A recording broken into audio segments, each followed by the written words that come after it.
I'm your own Sameera Aziz from Saudi Media and I'm a chairperson of Sameera Aziz group of companies. ایک پردیسی ایک کہانی میری مشغول ہونے کی وجہ سے کہیں دب گیا تھا یہ سبجیکٹ، اور آپ نے مجھے احساس دلایا. تو جناب یہ جو معاشرتی سماجی مشاہدے ہوتے ہیں ہماری زندگی کے لیے مشعل راہ ثابت ہوتے ہیں.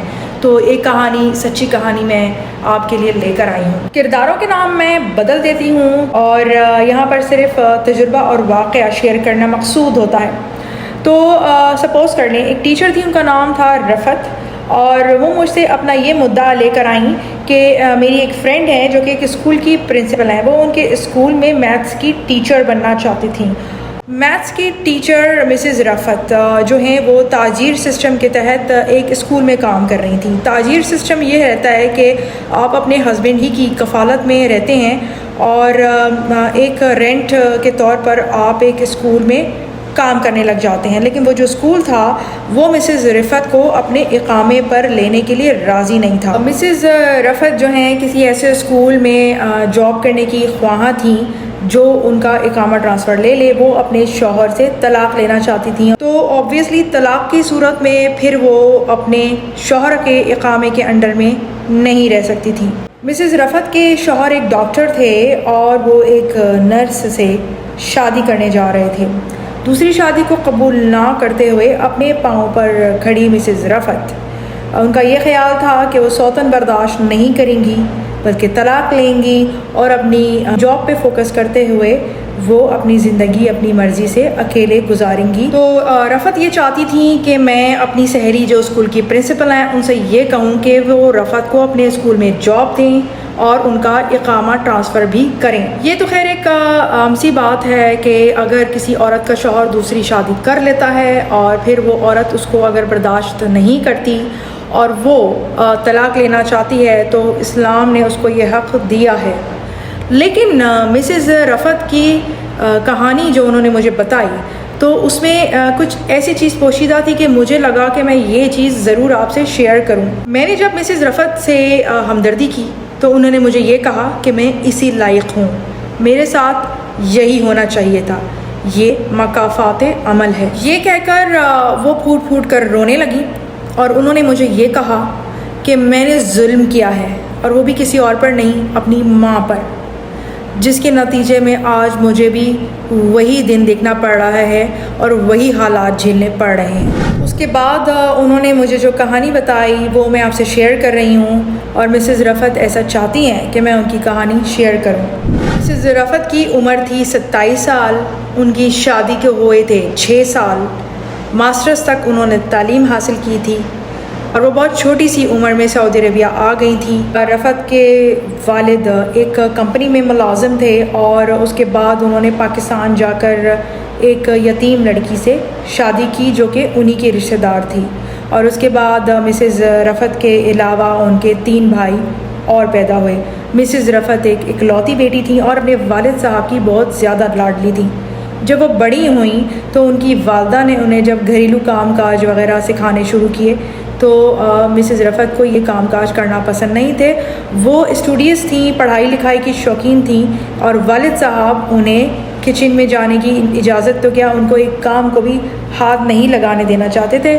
اور یہی وجہ تھی کہ مسز رفت اپنے والد صاحب کو بہت پیار کرتی تھیں. رفت کے والد اپنی بیوی کو یعنی رفت کی والدہ کو کہیں بھی آنے جانے کی اجازت نہیں دیتے تھے.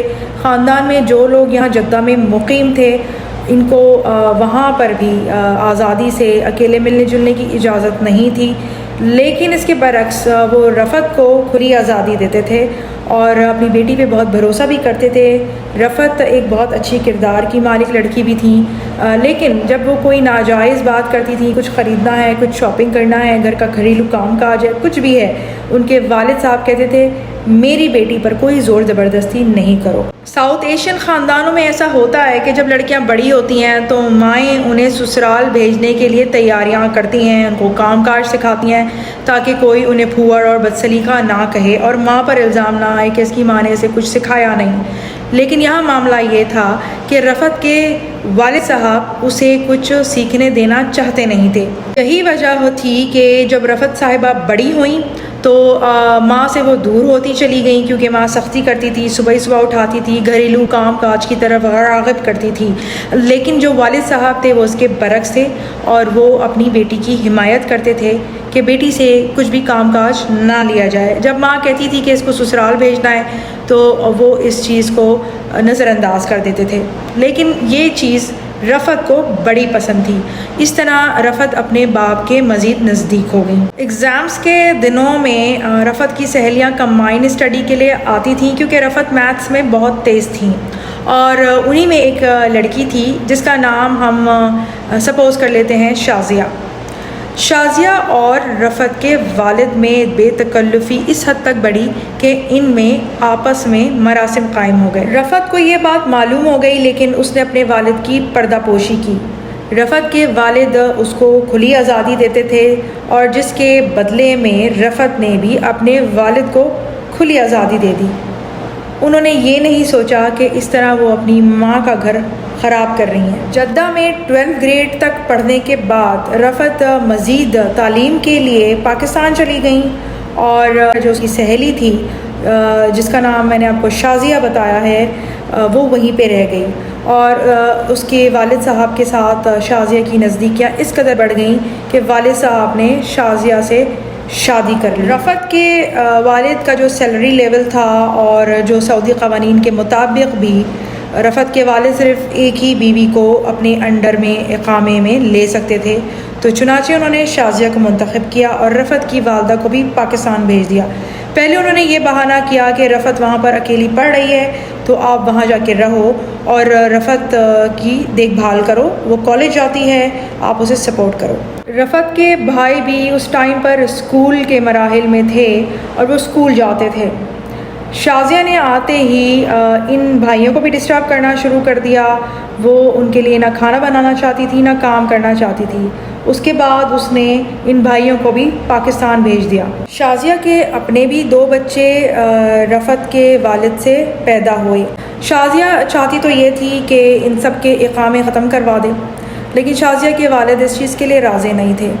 وہ ان کے اقامے جو ہیں وہ رینیو کراتے رہے. البتہ رفعت کی جو والدہ تھیں ان کا اقامہ بالکل ختم کرا دیا. اس طرح شادی شدہ ہوتے ہوئے بھی رفعت کی والدہ بغیر شوہر کے ایک بیوہ کی سی زندگی گزار رہی تھیں. وہ اکثر کہتی تھیں رفعت سے کہ جب تمہاری سہیلی شازیہ تمہارے والد صاحب کے ساتھ یہ پینگے بڑھا رہی تھی تو تم کیوں نہیں بولی؟ تم نے مجھے کیوں نہیں بتایا؟ تم نے شازیہ کو اور اپنے والد کو کیوں سپورٹ کیا؟ تم نے اپنی ماں کا گھر خراب کیا. تمہیں بالکل بھی احساس نہیں ہے کہ تم نے اپنے ساتھ اور اپنے بھائیوں کے ساتھ بھی برا کیا. ہم اچھے خاصے وہاں رہ رہے تھے، ایک اچھا لائف اسٹائل تھا، وہ سب تم نے ختم کر دیا. یہ وہ ٹائم تھا جب رفعت اس وقت بھی ضدی انسان کی طرح اپنی غلطی کو تسلیم نہیں کرتی تھی، بلکہ وہ اپنی ماں سے کہتی تھی کہ آپ میں یہ غلطی ہے، آپ میں وہ غلطی ہے، آپ موٹی ہو گئی ہو اور آپ میں یہ نہیں ہے وہ نہیں ہے، اس لیے جو والد صاحب ہیں وہ دوسری لڑکی کی طرف راغب ہوئے. ایک عورت اگر اپنا حسن و کشش کھوتی بھی ہے تو کیوں کھوتی ہے؟ اپنے ہی شوہر کی نسلیں پیدا کرنے کے مراحل سے گزر کر. جب وہ حاملہ ہوتی ہے، بچے پیدا کرتی ہے، دودھ پلاتی ہے، اپنی نیندیں حرام کرتی ہے، بچوں کو پروان چڑھاتی ہے، ان تمام ذمہ داریوں سے نمٹتی ہے. اس کے بعد ان کام کاج اور ذمہ داریوں میں گھر کر اگر اس کو اپنا خیال رکھنے کا بھی ٹائم نہیں ملتا ہے تو کیا شوہر کو اس کے لیے دوسری شادی کر لینی چاہیے اور بیوی پر الزام دھرنا چاہیے؟ رفعت اپنے اقامہ رینیول کے سلسلے میں جدہ آتی تھی اور اپنی سوتیلی ماں شازیہ جو کہ پہلے اس کی سہیلی تھی اس کے ساتھ جو ہے وہ اپنے مراسم ٹھیک رکھے ہوئے تھی اور یہ آنا جانا لگا رہتا تھا. اس کے بعد والد کے ہی خاندان میں سے ایک ڈاکٹر لڑکا دیکھ کے رفعت کی دھوم دھام سے شادی کر دی گئی. رفعت کے شوہر کی جو جاب ہے وہ خود اس کے والد نے ہی اپنے جان پہچان اور تعلقات کی بنا پر یہاں پر ایز اے ڈاکٹر ایک اسپتال میں لگوا دی تھی. تو اس طرح رفعت جو ہے وہ شادی کے بعد اپنے شوہر کے ساتھ واپس جدہ آ گئی۔ رفعت کے ایک بھائی کی جاب بھی جدہ میں ہو گئی اور جو باقی اس کے بھائی تھے وہ پاکستان میں ہی رہ گئے، اور رفعت کی جو والدہ تھیں، جو مظلوم عورت تھیں، وہ ڈائبٹیز کی مریضہ ہو گئی تھی جب سے ان کے والد نے دوسری شادی کی تھی، اور اس کے بعد وہ چل بسیں۔ رفعت نے جب اپنی سہیلی شازیہ کی شادی اپنے والد صاحب سے کروائی تو اس نے اپنی ماں سے کہا تھا کہ یہ تو شرعاً جائز ہے، دوسری شادی کرنے میں شرعاً تو کوئی عذر نہیں ہے۔ یہ کہہ کر وہ اپنے باپ کی اپنی سہیلی سے شادی کروانے میں پیش تھی۔ اس نے اپنی سوتیلی ماں یعنی اپنی کی سہیلی شازیہ کے لیے کپڑے بنوائے، مہندی بھی کی، اور رفعت نے یہ بات مجھے پھوٹ کر روتے ہوئے بتائی کہ اس کی والدہ ہمیشہ اس خوف میں مبتلا رہیں کہ کہیں یہ سیم دکھ سوتن کا ان کی بیٹی رفعت کو نہ ملے، جو دکھ خود رفعت نے اپنی ماں کو دیا اس کی پاداش میں کہیں رفعت کو زندگی میں یہی والا دکھ نہ جھیلنا پڑے۔ وہ ماں تھی جو اپنی بیٹی کو کسی صورت بد دعا نہیں دینا چاہتی تھی۔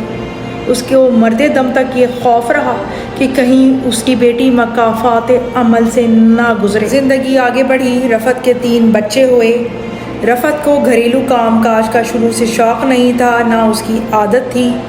وہ اپنی جو جاب کی ذمہ داریاں تھیں ان کے ساتھ گھر کی ذمہ داریاں سنبھالنے سے قاصر تھیں۔ اس کے شوہر کو اس سے جو بھی شکایتیں ہوں وہ اپنی جگہ، لیکن پھر اس نے اپنے لیے ایک اور ہمسفر ڈھونڈ لیا۔ رفعت کے شوہر نے دوسری شادی کر لی ہے۔ رفعت کو اب تک دوسری جگہ جاب نہیں ملی ہے کیونکہ کوئی بھی اسکول اقامہ ٹرانسفر اپنے نام لینا نہیں چاہتا ہے۔ ہاں، تاجیر سسٹم کے تحت ہر کوئی ٹیچر اس کو رکھنے کے لیے تیار ہے، لیکن پھر اس کو اپنے شوہر کے اقامے میں رہنا پڑے گا، اور وہ یہی کر رہی ہے۔ تو نہ چاہتے ہوئے بھی وہ ایک ایسے شوہر کی بیوی بنی ہوئی ہے جس کے ساتھ وہ بیوی بن کے رہنا اور رشتہ جوڑ کے رکھنا بالکل نہیں چاہتی۔ اپنی دوسری شادی کو جسٹیفائی کرنے کے لیے رفعت کے شوہر نے رفعت سے وہی الفاظ کہے جو کبھی رفعت نے اپنی ماں سے کہے تھے: تم بچوں کے بعد اپنا حسن و کشش کھو بیٹھی ہو۔ رفعت کی سوتن اسی اسپتال میں کام کرتی ہے جہاں پر اس کا شوہر کام کرتا ہے، اس لیے دونوں میں اچھی ہم آہنگی ہے۔ رفعت کی سوتن کا اقامہ اسی اسپتال کے انڈر میں ہے۔ رفعت کا شوہر بچوں کو افورڈ کرتا ہے، بچوں کا خیال رکھتا ہے، لیکن وہ رہتا اپنی دوسری بیوی کے ساتھ ہے۔ اس طرح رفعت شادی شدہ ہوتے ہوئے بھی ایک بیوہ کی سی زندگی گزار رہی ہے۔ تو یہ تھی وہ کہانی مکافات عمل کی، لیکن اس سے بھی زیادہ افسوس اور دکھ کی بات یہ تھی کہ کوئی بیٹی بھی اپنی ماں کے ساتھ ایسا کر سکتی ہے۔ اسی کو کہتے ہیں دنیا، اب تو رشتوں کا بھی کوئی اعتبار نہیں۔ میں پھر آؤں گی، پھر ملوں گی ایک نئی اچھی سی آپ بیوی کے ساتھ۔ سو ٹل دا نیکسٹ ویڈیو، مع السلامہ، بائے بائے۔